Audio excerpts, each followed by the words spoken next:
फुले शाहू आंबेडकरी चळवळीला दिशा देण्याच्या कार्यक्रमाच्या निमित्तानं मंचावर उपस्थित महाराष्ट्राच्या कानाकोपऱ्यामध्ये जे लोकशाहीर अण्णाभाऊ साठेंचा, लहुजी वस्ताद साळवेंचा आणि मातंगर समाजाचा इतिहास पायाला भिंगरी लावून फिरतात असे आजच्या कार्यक्रमाचे उद्घाटक सन्माननीय रणजितजी लाक्षे साहेब आणि आपल्या लेखणीच्या माध्यमातून अण्णाभाऊ साठेंनी ज्या रशियापर्यंत मदत मारली त्या रशियापर्यंत मदत मारण्याच्या दृष्टिकोनातून तिथल्या लाल चौकामध्ये त्यांनी भाषण ठोकण्याचं काम केलं आणि भविष्य काळात ही वेगवेगळ्या देशाचे दौरे करणार आहे असे प्रख्यात लेखक वक्ते आजच्या कार्यक्रमाचे अध्यक्ष सन्माननीय डॉक्टर शरदजी गायकवाड साहेब, आताच सन्माननीय पात्रीकर साहेबांनी मातंगाचा उज्ज्वल इतिहास सांगत असताना अगदी पुरातन काळापासून आताच्या घडीपर्यंतचा इथल्या दीनदलितावरती होणारा जो अन्याय आणि अत्याचार आहे तो अन्याय आणि अत्याचार कशा प्रकारे आपल्याला निपटून काढायचा आहे या बाबतीत जोरदार आणि समयसूचक अशा प्रकारचं भाषण केलं आहे। या कार्यक्रमासाठी अशोकजी पालके युवा आंदोलन अंबेजोगाईतून आले ते आपल्या अभ्यासक्रम या ठिकाणी भाषण करणार आहेत। आमचे ज्येष्ठ मार्गदर्शक सन्माननीय श्रीकांतजी कसबे साहेब हे पंढरपूरहून आलेले आहेत। त्याचबरोबर सुकुमारजी कांबळे साहेब की ज्यांचा मांगावरती अभ्यास करत असताना मांग देव धर्मात आणि देवळात कसा अडकलेला आहे, त्याला प्रस्थापित व्यवस्थेनं कसं कर्कचून बांधलेला आहे आणि तो विकासाच्या वाटेवरून अजूनही डोंगर दऱ्यामध्ये भटक्यासारखा कसा वेड्यासारखा फिरतोय हे मांडण्याचं काम इथल्या विचारवंतांनी केलेलं आहे। आणि म्हणून या कार्यक्रमाच्या निमित्तानं मंचावरती उपस्थित या महाराष्ट्राच्या कानाकोपऱ्यात जे लोकशाहीर अण्णाभाऊ साठे असतील, शाहू महाराज असतील, फुले असतील, डॉक्टर बाबासाहेब आंबेडकर असतील यांच्या विचारांचा वारसा सांगण्याचं जे काम करत असतील तर इथले विचारवंत करत आहेत आणि या विचारवंतांना या ठिकाणी बोलून इथल्या आंबेडकरी चळवळीला दिशा देण्याचे काम युवराज पवार आणि त्यांच्या सहकार्याने केलेलं आहे।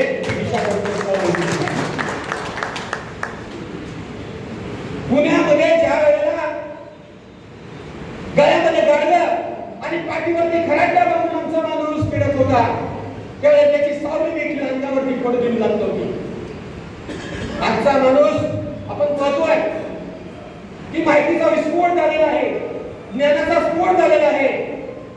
आज आपल्या मोबाईल वरून इथं काय चाललंय आणि अमेरिकेमध्ये काय चाललंय हे पाहू शकतो। इराण आणि अमेरिकेच्या युद्धामध्ये नेमकं काय गडबड आहेत ते घरात कोपऱ्यात बसून आम्ही जाणू शकतोय, परंतु आमच्या झोपडीत बसलेल्या दीनदलितांच्या मांगाच्या पोऱ्याच्या डोळ्यात हसू त्याच्या वेदना मात्र आम्हाला शेजारी बसल्या तरी कळत नाही। याला म्हणायचं का ग्लोबल जग, याला म्हणायचं का जवळ आलेलं जग। आणि या सगळ्यांना वाचा फोडण्यासाठी जुन्या काळातल्या आमच्या मांगांच्या महापुरुषांनी, इतिहासातल्या तज्ञांनी, शिवरायांनी जे जे काय केलं त्याची मांडणी करण्यासाठी या ठिकाणी आपण जमलेलो आहोत। गेल्या मांगानं छत्रपती शिवाजी महाराजांच्या कार्याला साथ देत असताना शिवाजी राजांच्या स्वराज्याचं तोरण बांधलं की आपण अभिमानानं आणि हुर कौतुक सांगत असतो। त्याच काळात शिवाजी महाराजांना विविध जाती धर्माच्या मावळ्यांनी स्वराज्याची स्थापना करत असताना किती मोलाचं सहकार्य आपल्याला माहित आहे। स्वतःच्या जीवाचं बलिदान करून इथलं स्वराज्य निर्माण केलेलं आहे। म्हणून हे स्वराज्य कुठल्या हे एका जातीचं नसून ते बहुजनांचं स्वराज्य आहे हे छत्रपती शिवाजी महाराजांनी आपल्या कर्तबगारीतून दिसून आलेलं आहे। असे कित्येक इतिहासातले महापुरुष त्यांनी या महाराष्ट्राच्या जडणघडणीसाठी सिंहाचा वाटा दिलेला आहे। ज्या वेळेला 31 डिसेंबर 1937 रोजी डॉक्टर बाबासाहेब आंबेडकर सोलापूरच्या दौऱ्याला आलेले होते त्यावेळेला करकम येथे एका पारधी वस्तीच्या पुनर्वसनाचा प्रश्न होता। तिथं 7 किलोमीटर पारधी वस्तीपर्यंत डॉक्टर बाबासाहेब आंबेडकर चालत गेले उन्हातानाच्या अनवाणी पायानं आणि 7 किलोमीटर पर्यंत चालत दिवस आले, ज्यावेळेला करकम गावामध्ये आले तेव्हा तिथं महार समाज आणि मातंग समाज, दोन्ही समाज ढोल ताशे घेऊन डॉक्टर बाबासाहेब आंबेडकरांचं स्वागत करण्यासाठी सज्ज होता. हा उत्साह पाहून, हा बहुजनांचा जनदलितांचा उत्साह पाहून डॉक्टर बाबासाहेब आंबेडकरांना होत आलं.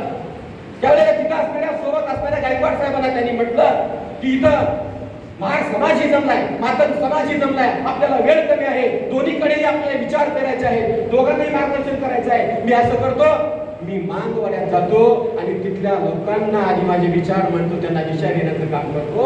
तुम्ही इथं महारवाड्यात थांबा, इथं भाषण ठोका. म्हणजे महाराजांच्या मंचावरनं तिथं भाषण करण्याच्या ऐवजी मांगाच्या कट्ट्यावरती डॉक्टर बाबासाहेब आंबेडकर 31 डिसेंबर 1937 रोजी आले आणि त्यांनी सगळ्या मांगांना त्यांनी तिथं बसून मार्गदर्शन केलं. तो ऐतिहासिक कट्टा अजूनही आमच्या करकमानी गोष्टीतल्या मांगवाड्यामध्ये आम्ही स्वाभिमानाने मिळवतो आणि प्रत्येक तारखेला येणाऱ्या त्या दिवशी त्या ठिकाणी दिवे उजळून त्याचं आम्ही अभिनंदन करतो. अरे डॉक्टर बाबासाहेब आंबेडकर आधी जर मांगाच्या कट्ट्यावरती येऊन भाषण ठोकत असतील तर मग आम्हाला या मातंगांना का म्हणावं लागेल की आम्ही डॉक्टर बाबासाहेब आंबेडकरांचे वारसदार आहोत? ते म्हणावंच लागणार नाही. डॉक्टर बाबासाहेब आंबेडकरांनीच आपल्या कृतीतून दाखवून दिलंय की हा सारा माझा समाज आहे आणि मातंग समाज जर असेल तो तर अगोदर आंबेडकरी चळवळीचा खरा पाईक आहे.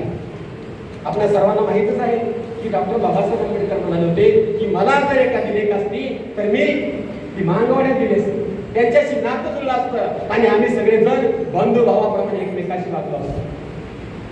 महार समाज आमचा मोठा भाव आहे. मांग समाज लोकसंख्येत कमी असल्यामुळे छोटा भाव आहे. परंतु चळवळीमध्ये काम करत असताना इतिहासाची पाण्याच्या वेळी आम्ही चालली, लेखणी त्यांच्या हातामध्ये होती. प्रस्थापित व्यवस्थेनं, मनुवादी व्यवस्थेनं आपल्याला अक्षरातला अ देखील उच्चारण्याची संधी दिलेली नव्हती. जर अक्षरातला अ उच्चारला, अक्षरातला अ जरी काढला तर गरम गरम शिशाचं रस आपल्या कानामध्ये ओतला जायचा, जीभ छाटली जायची आणि वाचणार होतो.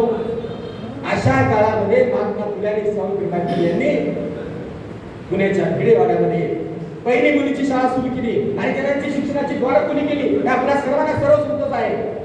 परंतु महात्मा फुले आणि सावित्रीबाई फुले यांना जर खऱ्या अर्थानं तिथल्या प्रस्थापित मनुवाद्यांपासून संरक्षण देऊन तिथलं ज्ञानाची क्रांती चढवण्यासाठी, ज्ञानाच्या वाटेवरती चालण्यासाठी मांगांना, महारांना, 18 पगड जातीतील माणसांना चालण्याची जर संधी कोणी करून दिली असेल तर ती लहावाची वस्ता चालण्याच्या झुंजाराच्या दाटपट्ट्यानं आणि तलवारीनं करून दिलेली आहे. आज तलवारी गरजेली, तलवारी आहे, हिऱ्या रंगाची तलवार आपल्याकडे आहे, लवजी वस्त्रांची तलवार आपल्याकडे आहे, परंतु तलवार गंधण्यासारखी आपली परिस्थिती झाली आहे. आणि म्हणून पुन्हा एकदा डॉक्टर बाबासाहेब आंबेडकरांच्या स्वप्नातला जर बंधुभाव आपल्याला समोर साजरा करायचा असेल तर अंधार अवस्थेत विमानं लावलाय दिवा. हे वाक्य आपल्याला लक्षात ठेवायला लागेल. अन्यायाची सुरी तरी माणूस माणसावरी असती दादागिरी पाहून भीमकोट लावून तयार झाला, रणी उतरला, गरजक सिंहाचा छावा, अंधाऱ्या वस्तीत विमानं लावला दिवा. आंबेडकरांच्या विचारांच्या दिशेने काय चालायचं आहे एकाच शब्दात उत्तर सांगतो. अण्णाभाऊ साठेंनी सांगितलेलंच होतं की जग बदल घाल निघाल सांगून गेले म्हणून बस एवढी चिंता बाकीचं कशाला सांगायला.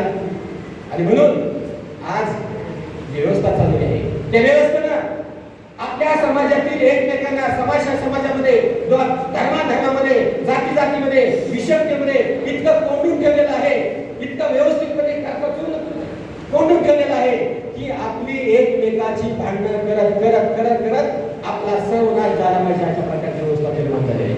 आणि म्हणून भावाभावात भांडणं, गल्ली गल्लीत भांडणं, समाजात भांडणं, धर्मात पेट आणि मग आपण विकास कधी करायचा.